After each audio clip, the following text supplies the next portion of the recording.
Salut les gars, c'est Silver. Aujourd'hui on se retrouve pour la vidéo présentation du mode Ultimate Team sur FIFA 13. Alors vous avez été plusieurs à m'envoyer par un message ou à me le dire dans ma dernière vidéo que ça vous intéresserait une présentation d'Ultimate Team. Donc bah y a pas de souci, moi je vais vous faire ça, je vais vous faire une vidéo assez complète, vraiment vous présenter le mode sous tous ses aspects, et donc bah essayer de vous expliquer pour enrichir vos connaissances pour ceux qui connaissaient sans plus, pour tout simplement faire comprendre aux personnes qui ne connaissaient pas du tout, et bien sûr pour les puristes du mode, vous savez déjà tout ce que je vais dire dans cette vidéo, mais bon pourquoi pas la regarder quand même, c'est vrai que ce serait quand même plutôt cool. Ça se trouve je vais vous montrer des trucs que vous saviez pas, et puis vous pourrez m'apprendre des trucs que moi non plus je ne savais pas.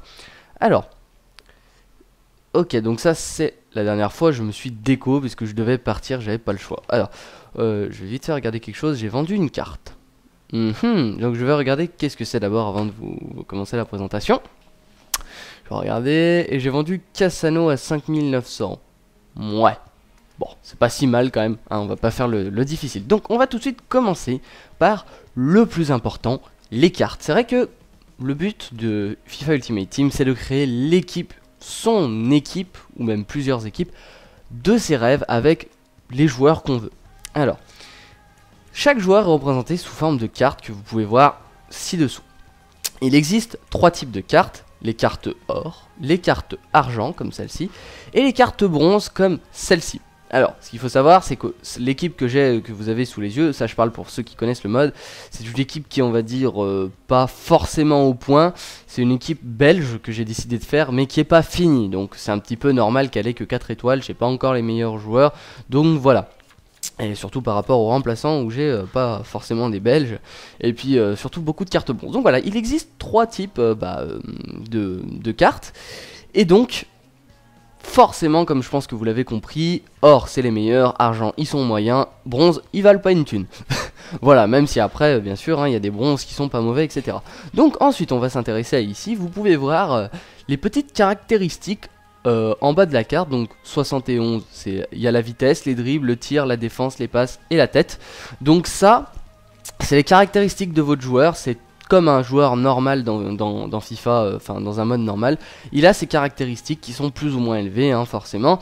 Donc ensuite, en dessous, tout en haut à gauche, vous avez son général, c'est-à-dire la moyenne de toutes ses capacités, donc 77. En dessous, vous avez son poste, vous avez son nom et son dispositif. Chaque joueur de FIFA Ultimate Team a un dispositif et un poste de prédilection.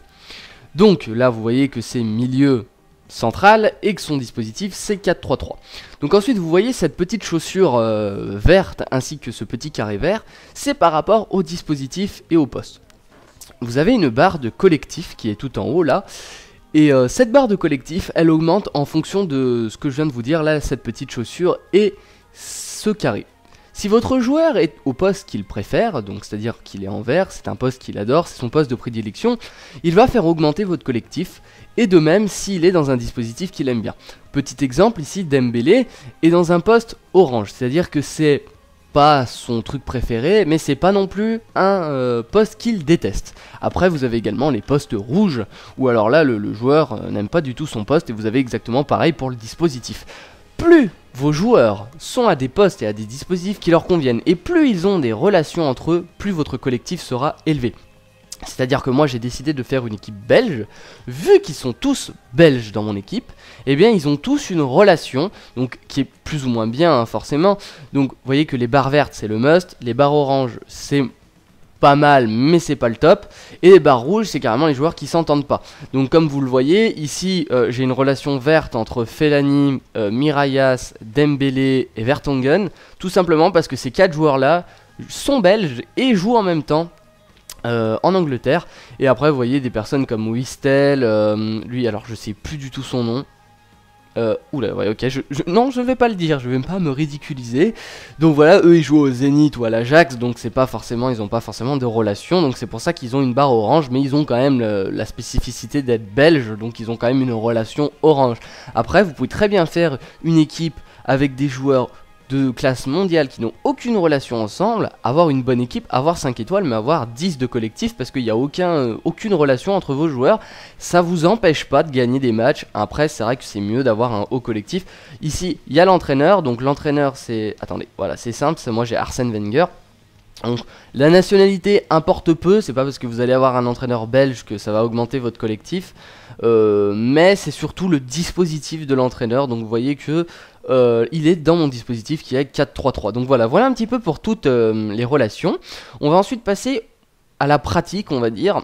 Dans Ultimate Team, vos joueurs jouent en échange de contrats, c'est-à-dire qu'à chaque match, votre joueur perd un contrat. Donc le contrat, il peut se voir ici. Vous voyez que là, il y a CON, et non pas con, hein, c'est pas que le joueur c'est un connard, c'est tout simplement son nombre de contrats. Et à chaque fois que vous faites un match avec votre joueur, eh bien, vous perdez un contrat. Il existe des cartes contrats, hein, forcément, que vous avez dans les packs ou vous pouvez acheter au marché, tout simplement pour augmenter et pour pouvoir faire jouer vos joueurs préférés. Quand votre joueur n'a plus de contrat, il a tout simplement ce petit carré rouge, c'est pas un carton rouge, hein, c'est bien, il n'a plus de contrat, et il faut donc lui appliquer un contrat. Donc je vais vous le faire devant vos yeux pour que vous vous rendez compte. Vous appuyez sur carré, appliquer consommable, et alors là vous avez toutes vos cartes consommables. Donc les cartes consommables, c'est tous les contrats pour les joueurs, les contrats pour les entraîneurs, les trucs pour augmenter la forme, les trucs pour augmenter le moral, pour changer de dispositif, etc. Vous avez des cartes. Donc je vais vous faire un exemple, ça c'est tout plein de contrats que j'ai gardés en réserve. Ça c'est pour modifier le dispositif, ça c'est pour augmenter la forme, parce que oui, hein, à force les joueurs ils se fatiguent, donc il faut leur remettre de la forme. Et vous avez les cartes soins au cas où votre joueur se blesse. Voilà, donc moi je vais lui appliquer un contrat or, hein, on va prendre or-argent. Ça va lui faire 24, et donc maintenant il va pouvoir jouer 24 matchs. Vous voyez que son nombre de contrats est passé à 25, et il pourra donc jouer 25 matchs avant que je doive lui remettre un autre contrat. Donc bah là je pense un petit peu avoir tout dit par rapport aux cartes. On va tout de suite vous faire une petite présentation maintenant du marché. Donc le marché, c'est l'endroit où vous pouvez acheter vos cartes. Il y a deux moyens d'obtenir des cartes, c'est ou de faire des recherches sur le marché, aux enchères plutôt, ou alors vous achetez des packs et vous avez des joueurs dedans.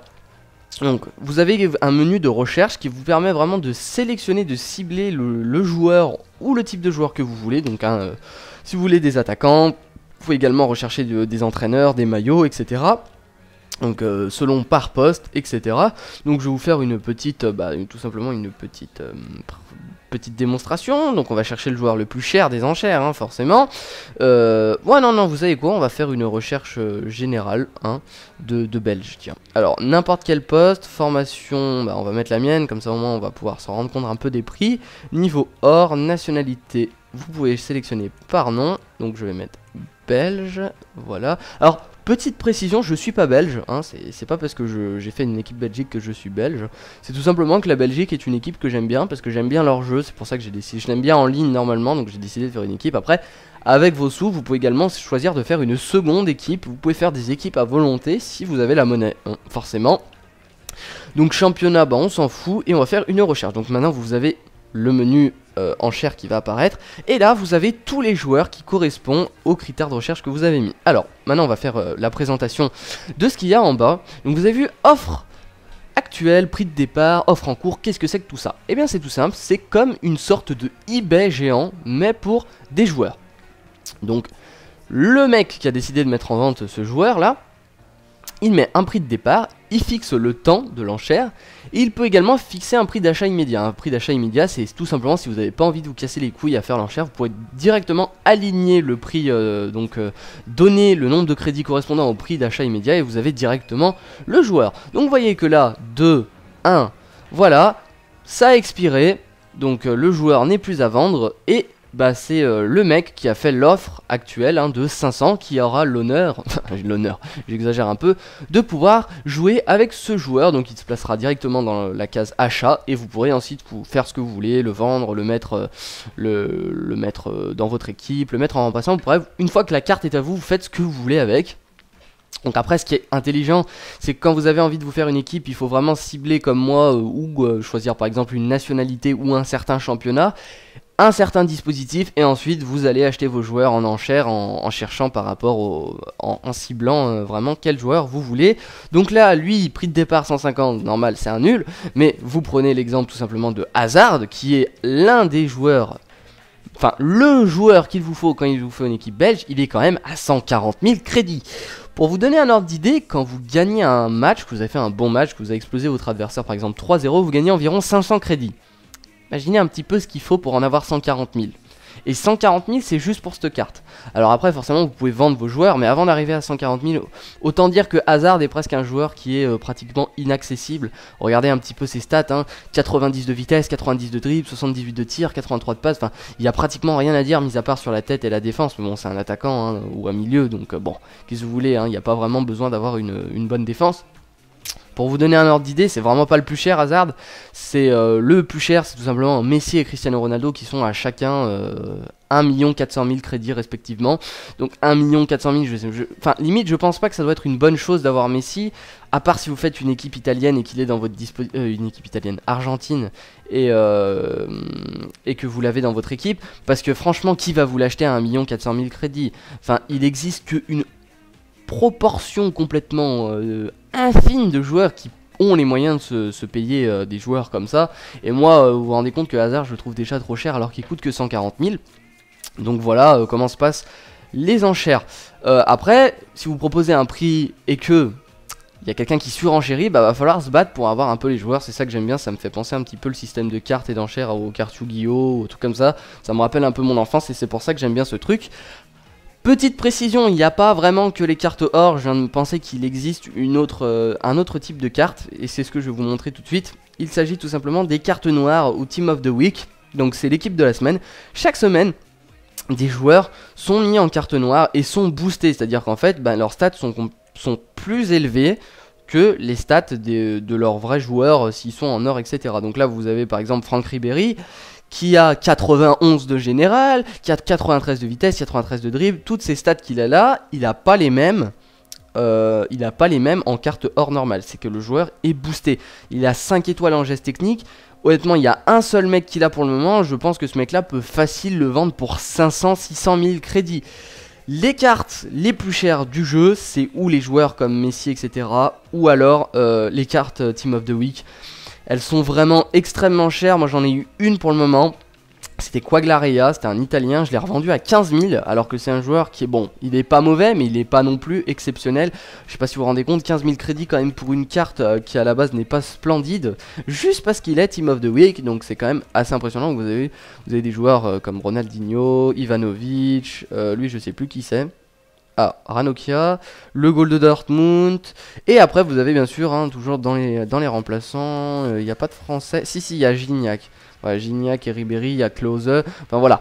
Et quand vous avez une carte noire, généralement vous pouvez être content parce que vous savez automatiquement que vous allez la revendre à un prix fou, et vous pouvez, moi c'est bien simple, hein, en revendant uniquement Quagliarella, j'ai pu m'acheter au moins 5-6 joueurs. J'ai également eu beaucoup de chance au début du Ultimate Team puisque j'ai eu Nasri en carte normale, je l'ai revendu à 30 000, je me suis fait mon équipe italienne. Donc vous voyez que après faut de temps en temps ouvrir les packs. Donc les packs, il y a deux moyens de les acheter, c'est ce que j'allais vous montrer et ça va pratiquement finir la présentation parce qu'après je pense pas qu'il y ait autre chose à dire. C'est tout simple, c'est où vous les achetez avec vos crédits ou vous les achetez avec vos points FIFA. La différence c'est que les crédits vous les gagnez dans le jeu, les points FIFA faut ajouter du PlayStation Network. Donc c'est à dire qu'il faut tout simplement payer avec du vrai argent pour avoir. Moi j'ai 4400 crédits, ça correspond à peu près à 40 €. Oui je sais, j'ai mis pas mal d'argent. Tout simplement que j'ai revendu des jeux, j'avais 40 € et puis voilà, hein, j'ai acheté de cartes PSN et puis voilà, ça va me faire de quoi vous faire un opening pack juste après cette vidéo. Donc qu'est-ce qu'un opening pack? Pour ceux qui suivent vraiment des youtubeurs FIFA, je pense que vous connaissez. C'est tout simplement qu'avec mes 4450 crédits, je vais les dépenser pour pouvoir acheter des packs et je vais vous faire l'ouverture des packs en direct. Comme ça vous pourrez voir un petit peu quel joueur j'ai dedans. C'est vachement bien parce que y a toujours la surprise de savoir si je vais avoir des joueurs de merde ou des joueurs bien, etc. Donc comme ça au moins ça vous montrera, là je vais pas gaspiller des crédits pour pouvoir vous ouvrir un pack pour vous montrer à quoi ça ressemble. Vous l'aurez normalement dans la prochaine vidéo qui suivra juste après. Donc il y a des packs argent, vous avez que des cartes argent, vous avez des packs bronze, les moins chers, où il y a que joueurs bronze, et vous avez des packs or et pack or premium. Pack or premium, la différence c'est que un pack or vous avez un joueur rare, une carte rare plutôt, parce que c'est pas tout le temps des joueurs automatiquement dans le pack. Pack or premium, ça coûte 50 points FIFA de plus ou 2500 crédits de plus. Et vous avez 3 cartes rares obligatoires dans chaque pack. Généralement le mieux ça reste quand même de prendre premium. Parce que pack or normal, enfin il y a vraiment très peu de chances que vous ayez un bon truc dedans. Voilà, bon bah je pense un petit peu avoir tout fait, juste vous montrer le club. Chaque joueur que vous avez, si vous décidez de ne pas le vendre, vous le conservez dans votre club et ensuite ça se répartit comme ça, hein, selon les nationalités, les championnats, etc. Ça vous donne le nombre de joueurs que vous avez dedans. C'est vraiment très pratique, puisque quand vous avez acheté énormément de packs et qu'après vous décidez de faire une équipe, vous regardez un petit peu par nationalité qu'est-ce que vous avez et vous vous demandez, enfin vous vous dites un petit peu, bah voilà, quelle équipe je vais faire. Après bien sûr il y a le menu jouer, hein, tout simplement, que j'ai pas précisé. Donc vous avez des compétitions solo, c'est-à-dire si vous avez envie de jouer en solo, vous pouvez jouer en solo contre l'ordinateur pour pouvoir gagner des crédits. Alors forcément les crédits en solo payent bien moins que les crédits en ligne, puisque c'est beaucoup plus facile de gagner en solo qu'en ligne. Après vous avez des compétitions en ligne, vous pouvez participer. Alors il y a compétition bronze, vous gagnez, une fois que vous la gagnez, vous gagnez quelques crédits et un pack bronze. Argent pareil, sauf que vous avez un pack argent et un peu plus de crédit. Et or, vous gagnez un pack or et un peu plus de crédit. Les coupes or premium n'existent pas, c'est un petit peu dommage, mais bon. Et après vous avez tout simplement le traditionnel mode saison, donc qui est exactement pareil que le mode saison en ligne, sauf qu'au lieu d'avoir division, il y en a que 5 et vous jouez avec votre équipe Ultimate Team. Moi actuellement je suis en division 4, bon j'ai fait 4 matchs, 4 victoires. Vous voyez que mon général là je suis à 17 victoires pour 4 défaites, c'est pas mal, je suis plutôt content de moi. Là je teste un petit peu mon équipe belge, c'est pour ça qu'en ce moment je fais pas trop de victoires, je prends un petit peu connaissance de mes joueurs on va dire. Et après vous avez saison solo, hein, vous pouvez faire une saison pareil mais en solo. Voilà, après bien sûr, hein, vous pouvez également jouer contre vos amis en ligne à Ultimate Team, c'est assez marrant de se comparer chaque équipe. Et ce qui est bien c'est que quand vous jouez avec des... Essayez de jouer à Ultimate Team avec des amis, c'est bien parce que généralement vous allez faire des équipes différentes. Et si vous ouvrez des packs et que vous avez des joueurs qui peuvent intéresser vos amis et inversement, c'est toujours plus cool de se faire des échanges. Tout simplement, moi pour vous donner un exemple, j'ai eu dans des packs des joueurs qui intéressaient Black Legends et Red Legends. On a fait une vente à l'amiable pour dire on s'est arrangé, je les ai vraiment pas fait payer cher alors que les joueurs étaient plutôt bons. Et après on se rend l'appareil si le mec a un joueur qui m'intéresse à moi. Voilà, je pense un petit peu avoir tout dit par rapport à ce mode Ultimate Team. Je vais pas vous faire un match, tout simplement que je pense que j'aurai assez le temps avec FIFA 13 de vous faire des vidéos en match Ultimate Team. Parce que là on est quand même à 17 minutes de vidéo, je pense qu'une vidéo de 20 minutes c'est un petit peu trop long, surtout que là vous m'avez entendu un petit peu que parler. Je suis pas encore habitué forcément à commenter des matchs de FIFA, parce que à part parler du gameplay on peut pas vraiment parler d'autre chose si on veut se concentrer. Alors si on joue en solo c'est normal, hein, mais si on joue en ligne il faut quand même se concentrer, à part si on tombe sur un bras cassé. Donc voilà, j'ai un petit peu près tout dit. Juste une dernière petite précision, les tâches managers qui sont quand même assez importantes. Au tout début que vous allez commencer à Ultimate Team, vous allez avoir 12 tâches à faire. Et une fois que vous faites les 12 travaux d'Hercule, et bien vous gagnez, on vous donne un pack or gratuitement. Malheureusement, moi je pensais qu'une fois qu'on avait rempli ces 12 tâches, on nous en remettait 12 plus dures pour pouvoir avoir la chance d'en ravoir un pack or gratuitement.